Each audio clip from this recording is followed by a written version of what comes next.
Kristen was a natural diffuser who had been disarming tensions almost since before she could talk. Her parents were on-again, off-agains with a weakness for 51% agave tequila. She was born into this.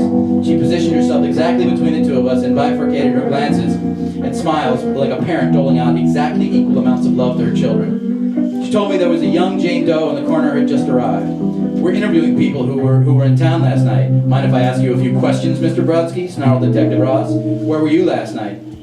Kristen's eyes grew wide with panic, and she fixed her gaze on the detective, blinked, and then swiveled her head to stare at me. I was working last night.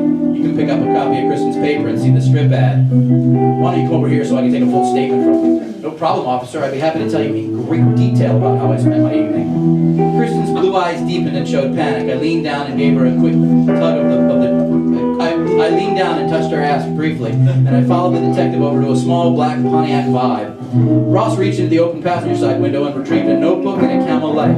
Hey, aren't you guys supposed to drive LTDs or Malibus or a red Gran Torino with the reverse Nike swoosh? Ross ignored me and began to ask me to spell my name. We were only about 20 feet from the body, right on the edge of the caution tape that had been set up by the uniformed officers.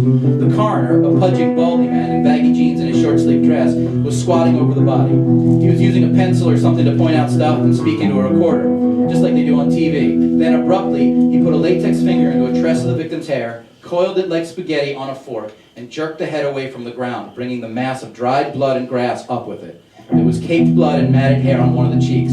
The face was pale and wan and bloodless. And now, so was mine. From my periphery, I could see Kristen taking those exaggerated strides toward the two of us.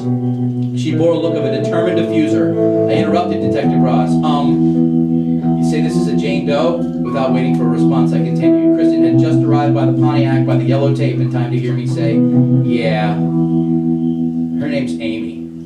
She lived in Vermont. I know her. Chapter 1.